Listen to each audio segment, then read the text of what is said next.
Alrighty, welcome to MTG Anonymous, where I am on the wrong screen today. So today we're going to talk about Echo Chamber, which is a Doppelgang deck. Click it, make sure we got the whole thing. The view's kind of messed up, but it is what it is, whatever. I'm not upset about it. So what is this deck about, really?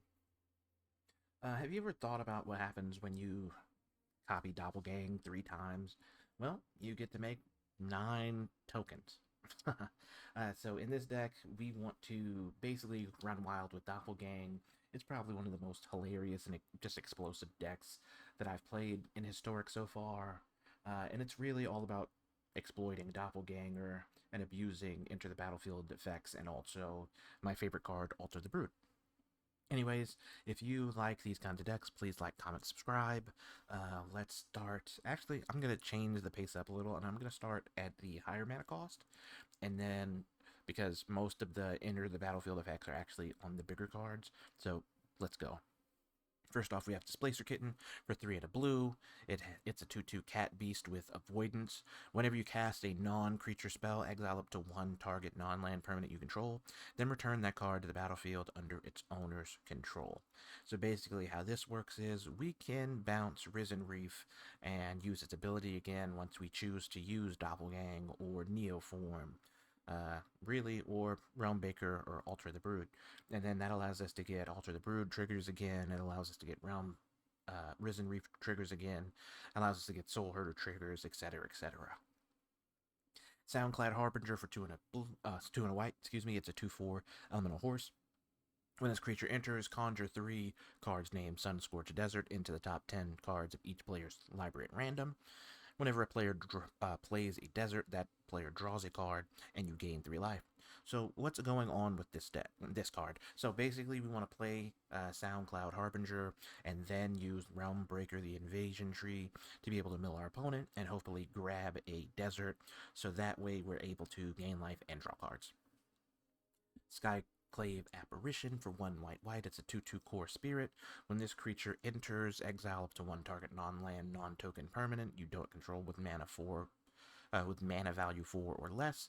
When this creature leaves the battlefield, the exiled card's owner creates an XX blue illusion creature token, where X is the mana value of the exiled card. So Skyclave Apparition is to get rid of our opponent's planeswalkers and small creatures, and then use things like Reflector Mage or uh, one of the other abilities to basically make it so our opponent has to exile or has to remove the token once we have started bouncing Skyclave Apparition. So that way our opponent really has no cards on the battlefield. Reflector Mage for 1 white/blue, it's a 2/3 human wizard. When this creature enters, return target creature an opponent controls to its owner's hand. That creature's owner can't cast spells with the same name as that creature until your next turn. So what is this about? Obviously, same thing with Skyclave Apparition. We're going to be forcing our opponent's cards back into their hand. Because of this, most of our opponents play more than 1 copy of each card, so we can just keep using Reflector Mage to keep our opponent from casting things, especially if we somehow run into a mirror match, which is less than likely.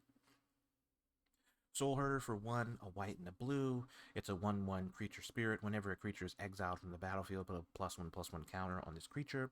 At the beginning of your end step, you may exile another target creature you control, then return that card to the battlefield under its owner's control.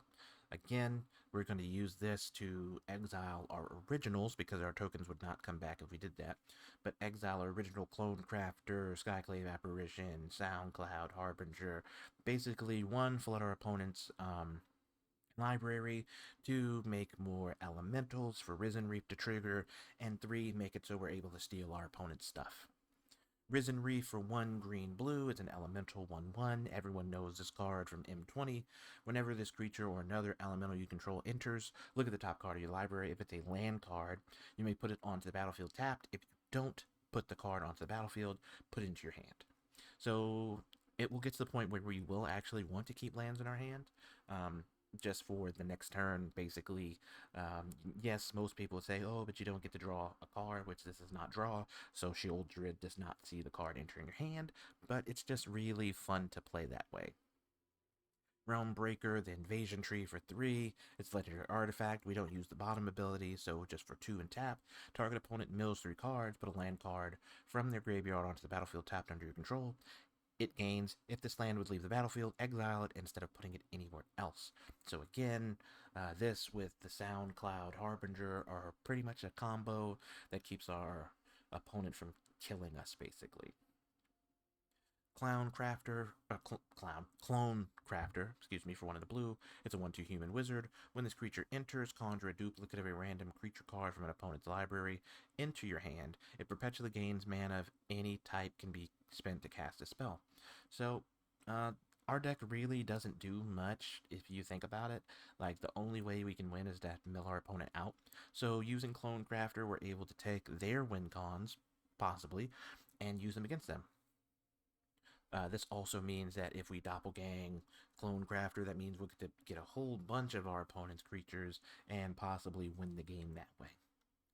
Glimmerbell for 1 in a blue. It's a 1/3 elemental jellyfish with flying. For 1 in blue, untap this creature. Obviously, we're going to use this with Ranger's Hawk, but we haven't gone over that yet, so we'll go over that after these next 2. Neoform for 3 and a blue. As an additional cost to cast this spell, sacrifice a creature. Search your library for a creature card with mana value equal to 1 plus the sacrificed creature's mana value. Put that card onto the battlefield with an additional +1/+1 counter on it, then shuffle. So we would use this on our Glimmerbells, which is the second reason why they're in here, or Floodhound, to be able to jump from either 1 to 2 or 2 to 3.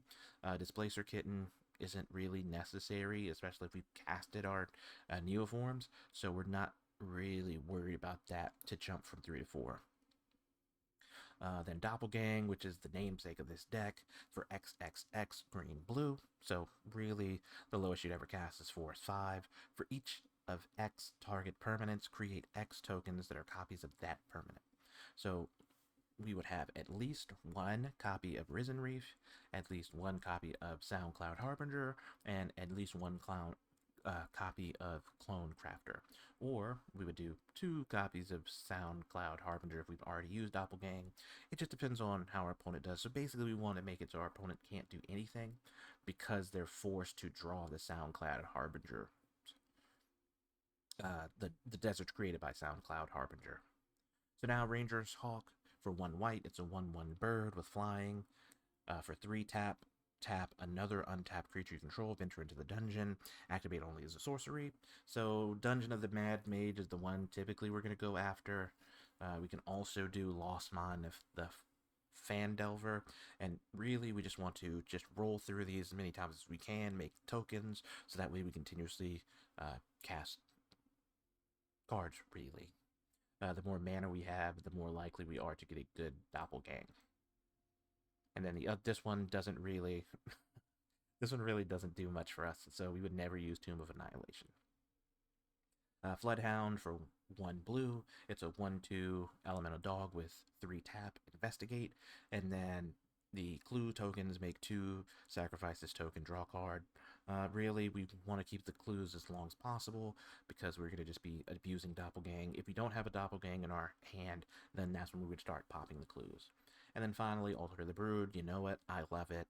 For 1, whenever another permanent you control enters, each opponent mills a card. And how do we do that? Obviously by either making copies of Alter the Brood, making copies of Risen Reef to get a whole bunch of lands into play, making copies of Reflector Mage or Soul Herder. We're just going to just continuously make copies of things using Doppelgang and kill our opponent, basically.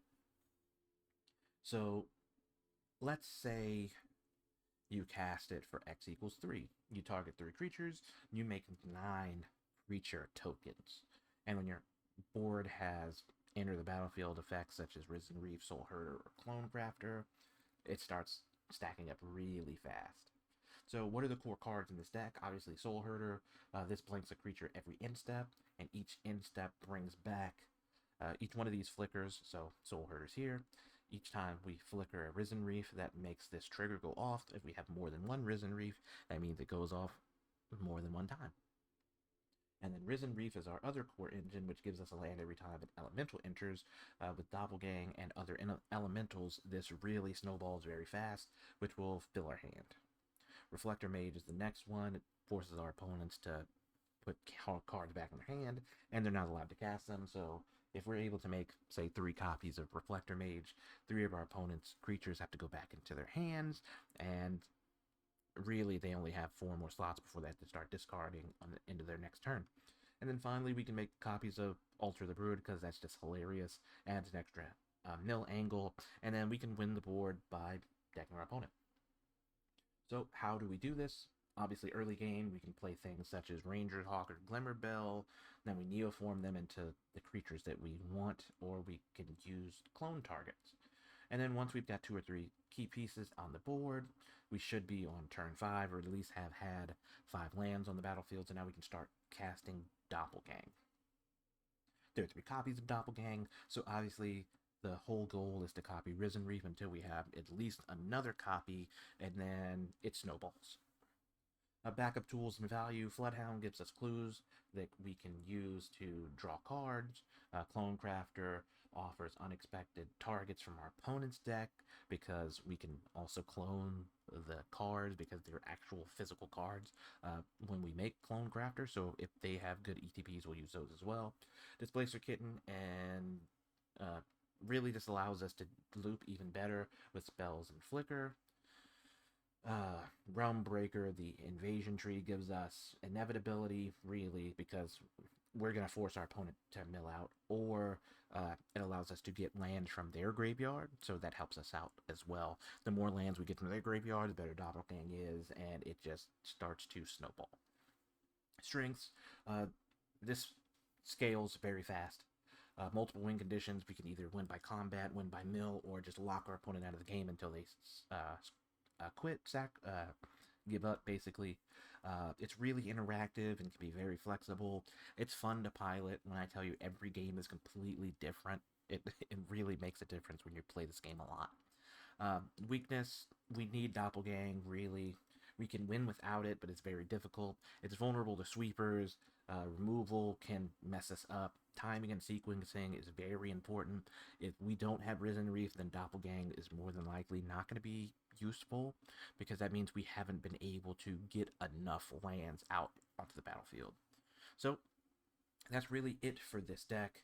If you like decks that explode out of nowhere, abuse cloning mechanics, and sneakily mill opponents, it's absolutely worth trying. What do you think another good card with Doppelgang would be? There's so many busted targets that it's really hard to choose one deck. The next deck will also be a Doppelgang deck, so just be on the lookout for that. Be sure to like, comment, subscribe, and I'll see you in the next video. Peace.